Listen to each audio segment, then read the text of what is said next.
Halo, assalamualaikum warahmatullahi wabarakatuh. Selamat pagi, siang, sore, malam, tergantung dari kalian yang nonton. Perkenalkan, nama saya Gede Barabima Syaputra dengan NIM F221230069. Saya dari Fakultas Teknik jurusan Arsitektur Prodi S1 Arsitektur Universitas Tadulako. Di sini saya akan menjelaskan dan mempresentasikan serta membuat video tugas mata kuliah struktur dan konstruksi bangunan bertingkat rendah, yang dimana tugasnya ini tuh saya akan menjelaskan 5 konsep. Yang pertama ada konsep topografi, kontur, terus juga konsep struktur pondasi, terus juga ada konsep struktur kolom, konsep struktur rangka atap, dan konsep struktur ring bulk. Jadi di sini saya akan menjelaskan yang pertama tentang konsep topografi. Nanti mungkin kayak ada fotonya tuh muncul kayak di layar. Mungkin di sini. Ya, dia di sini. Nanti ada di sini. Oke. Oke, ceritanya ini gambarnya udah muncul. Tada. Jadi di sini tuh konsep topografi seperti yang kalian lihat di area profilnya itu sudah ada keterangan dan bentuk kontur yang ada di tapak yang sudah saya pilih.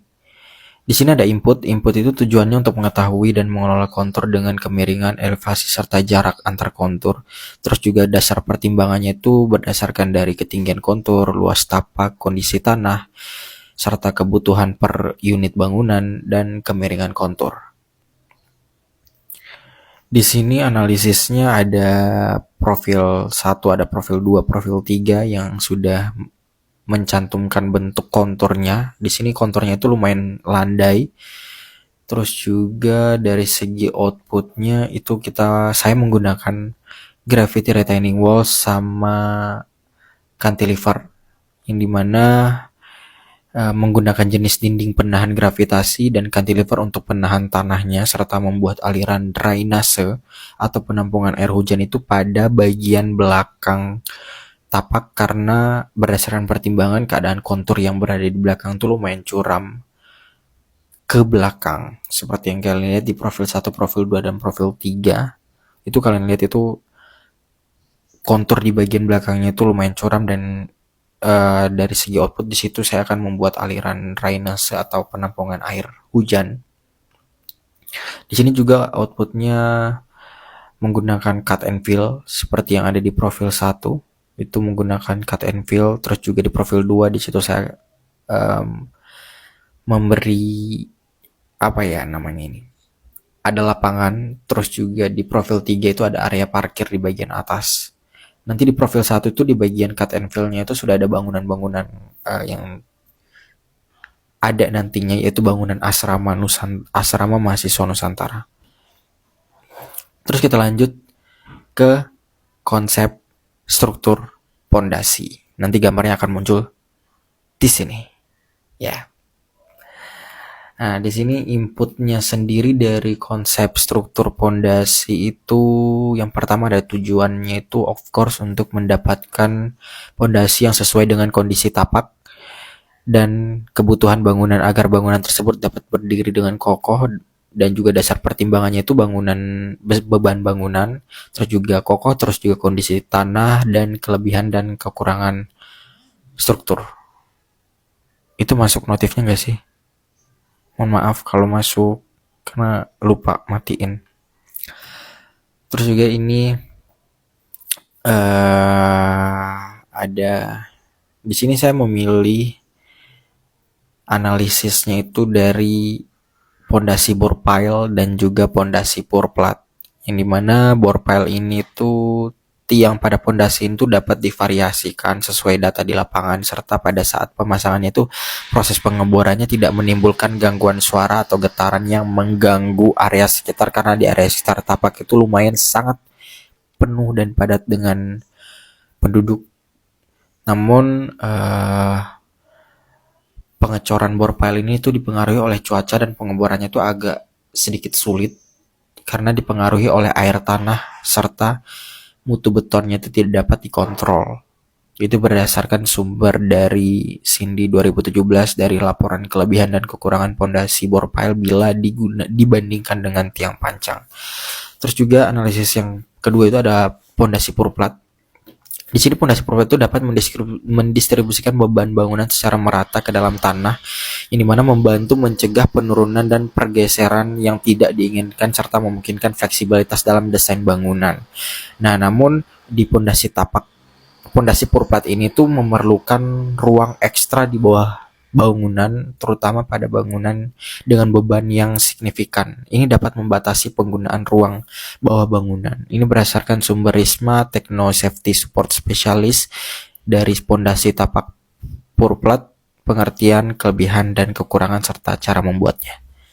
Di sini outputnya sendiri saya memilih pondasi purplat karena pondasi purplat ini tuh dapat disesuaikan dengan kontur tanah yang landai, terus juga dengan membuat pondasi ini tuh mengikuti bentuk tanah yang dimana menghemat biaya penggalian dan timbunan tanah pondasi tapak yang mengikuti kontur pada tapak yang saya punya. Terus juga pondasi purplat ini tuh umumnya memiliki kapasitas beban yang cukup untuk menopang beban bangunan yang dimana bangunanku tuh ada 3 lantai. Lanjut ke konsep struktur yang ketiga, ada konsep struktur kolom. Di sini konsep struktur kolom itu di bagian analisisnya, saya langsung masuk ke bagian analisis. Nanti gambarnya muncul sini. Ring. Oke. Saya langsung masuk di bagian analisis yang dimana menurut Weng ya bacanya Weng atau Wang, I don't know, maaf. Tahun 1986 dan Ferguson tahun 1986, jenis kolom itu ada 3. Yang pertama, kolom ikat, spiral, dan kolom komposit. Di sini ada perbandingan kelebihan dan kekurangannya. Yang pertama itu kolom ikat ya.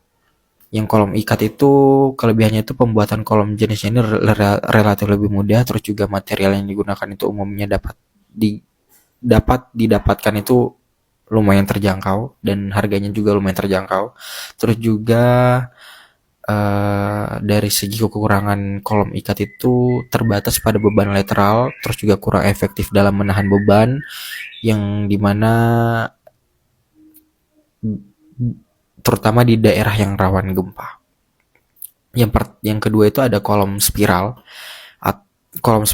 yang dimana kelebihannya itu kekangan yang diberikan oleh pengikat spiral membuat kolom itu lebih tahan lama terhadap beban gempa, terus juga stabil dalam menahan beban untuk bangunan berlantai kisaran 3-4 lantai. Namun kekurangan dari kolom spiral ini itu biaya dan waktu pemasangannya lebih mahal dibandingkan dengan kolom sengkang lateral. Terus juga ada kolom komposit. Kolom komposit itu kelebihannya dapat dirancang dengan berbagai bentuk dan ukuran sehingga dapat disesuaikan dengan kebutuhan desain arsitektur, terus juga meningkatkan kinerja struktural secara keseluruhan, namun memerlukan investasi lebih besar dalam material dan teknik konstruksi. Di sini saya outputnya sendiri saya menggunakan kolom pengikat spiral yang dimana kolom ini tuh lumayan cocok untuk digunakan pada bangunan yang saya punya, yaitu asrama Nusantara, berdasarkan dari pertimbangan kelebihan dan kekurangannya itu yang telah tadi saya sebutkan. Oke, mungkin di sini videonya mungkin saya akan cut karena ini sudah mau 9 menit, sudah mau lewat 9 menit, jadi saya harus cut dulu. Ntar saya lanjut. Oke, di sini videonya saya lanjut lagi.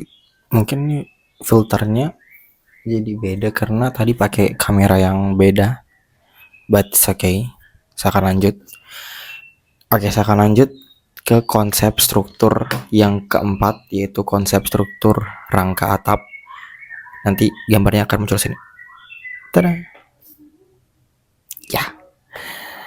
Di sini konsep struktur rangka atap ya tujuannya itu untuk mendapatkan struktur atap yang kuat tentunya, terus juga tahan lama dan mampu menahan beban serta cuaca yang ekstrim. Dasar pertimbangannya itu kekuatan rangka atap, daya tahan material rangka atap, estetika desain, dan biaya pembuatan. Di sini adalah analisisnya. Analisis dari rangka atap itu sendiri itu dapat berupa rangka atap bidang atau rangka atap ruang. Nah, rangka atap bidang itu merupakan rangka yang semua anggotanya itu terletak pada satu bidang, yang dimana akibatnya rangka bidang ini dianggap sebagai sistem dua dimensi. Sedangkan rangka bidang ini tuh umumnya digunakan dalam berbagai struktur di seluruh dunia. Ada beberapa contoh rangka atap datar yang umumnya dikenal seperti flat Warren truss, terus juga flat Howe truss, I don't know what's this spell, Fing roof truss and Howe roof truss, mungkin gitu ya. Ini gambarnya sudah bisa kalian lihat ada di situ. Terus juga rangka ruang ini memiliki anggota yang tidak terbatas pada satu bidang, yang dimana ini menyimpulkan bahwa rangka ruang itu perlu dianalisis sebagai sistem tiga dimensi. Terus juga ada kuda-kuda, yang dimana konstruksi kuda-kuda ini ialah satu komponen rangka batang yang berfungsi untuk mendukung beban atap, termasuk juga beratnya sendiri, dan sekaligus dapat memberikan bentuk pada atapnya. Umumnya ini kuda-kuda dapat dibuat dari 4 bahan. Yang pertama itu dari kayu, bambu, baja, dan beton. Dari outputnya sendiri, saya memilih rangka atap yang digunakan itu adalah rangka atap datar. Yang dimana ini dikarenakan atap datar ini memerlukan sedikit ruang dan material karena tidak membutuhkan genting atau rangka kayu saat membuatnya, yang dimana kemudian atap datar ini memiliki banyak kelebihan karena ruang kosong yang dimilikinya ini bisa ditambah menjadi kayak rooftop atau ruang terbuka hijau di bagian atas. Ini berdasarkan sumber dari Dila Kairunisa 2023 dari artikel Interior Design ID, yang dimana ada atap datar, kelebihan, kekurangan, dan contoh desainnya. Kita masuk ke konsep yang terakhir. Mohon maaf, ini sumpah saya ngantuk banget karena saya 3 hari tidak tidur. Mataku lagi sedikit sayu, jadi kalau mungkin kelihatan di video bukan karena jutek atau karena bad mood atau apa, karena lagi ngantuk banget. 3 hari saya belum tidur. Karena apa ya, I don't know, karena kegilaan duniawi. Jadi muka aku kelihatan sedikit lesu. Ya, kita masuk ke konsep struktur yang terakhir, yaitu ring bulk. Dadah. Ngantuk banget coy, tapi kita harus semangat. Di konsep struktur ring bulk itu, outputnya sendiri itu ada tujuan untuk menentukan upper struktur yang digunakan pada desain. Terus juga dasar pertimbangannya itu berdasarkan distribusi beban sambungan atau stabilitas struktur. Terus juga kriterianya itu ada fungsi beban yang ditanggung oleh sambungan struktur. Analisisnya sendiri ini saya akan bacakan karena ini lumayan sedikit banyak dari konsep ring bulk dan rangka atap ini. Analisisnya tuh kayak lumayan banyak kata-katanya ya, saya simpan. Analisis dari ring bulk sendiri, ring bulk ini merupakan kerangka utama yang menjadi pengikat atau pengokoh tembok sekaligus menopang struktur bangunan, terutama pada bagian atap, yang dimana menyalurkan tekanan atau beban vertikal ke struktur lain yang ada di dalam dan di sekitarnya, seperti ke tiang-tiang atau ke kolom-kolom penyangga di sekitar pada bangunan asrama. Terus juga asam lambungku kayak mau kambuh. Maaf. Kita lanjut, kita harus semangat. Video ini tidak akan saya cut kecuali dalam keadaan terpaksa, supaya saya nggak terlalu capek ngedit. Jadi kita harus, ya ini anggap aja seperti bloopers. Oke, lanjut. Yang pertama itu yang saya akan jelaskan itu pembagian dari ring bulk sendiri. Itu ada ring bulk sederhana, ada ring bulk cantilever, serta ring bulk teritisan bacaannya mungkin. Yang pertama itu ada ring bulk sederhana, yang dimana ini terdiri dari satu balok yang membentuk cincin mengelilingi bangunan pada bagian atas atau bawahnya, yang dimana fungsinya itu untuk mendistribusikan beban dari atap atau struktur di atasnya ke tiang-tiang atau kolom-kolom penyangga. Terus juga ada ring bulk cantilever, yang dimana ini ditempatkan di ujung bangunan dan melebar keluar dari dinding bangunan. Balok-balok tersebut ini membentuk tangkai yang menjulang keluar dari tepi bangunan. Tujuannya itu untuk memberikan dukungan tambahan pada ujung bangunan. Yang terakhir itu ada ring bulk tritisan mungkin.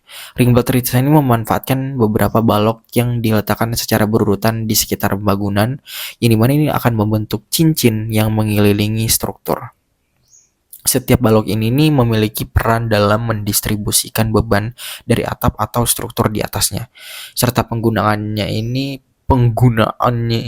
itu bahas kayak logat orang Arab. Oke, lanjut. Penggunaan ini tuh beberapa menggunakan balok yang memungkinkan untuk meratakan dan mendistribusikan beban secara efisien. Ini berdasarkan sumber artikel BLKP tentang apa itu ring bulk dan jenis-jenisnya. Outputnya sendiri saya menggunakan ring bulk. Yang digunakan itu adalah ring bulk sederhana. Yang dimana karena ring bulk sederhana ini tuh saya rasa lebih cocok untuk bangunan asrama Nusantara karena karena fungsinya itu sesuai dengan apa yang saya inginkan, yang dimana untuk mendistribusikan beban dari atap dan struktur ke atasnya itu yang dari tiang-tiang atau kolom-kolom penyangga sekitarnya. Terus juga lebih cocok untuk asrama Nusantara. Outputnya sendiri itu ya seperti yang saya sebutkan tadi, itu kriterianya memenuhi semua dari analisis, yaitu output ring bulk sederhana. Oke, terima kasih. Itu tadi 5 konsep yang sudah saya jelaskan, yang dimana sudah saya jelaskan. Oke, terima kasih sudah menonton video ini sampai habis. Saya capek sekali, ingin tidur. Bye-bye.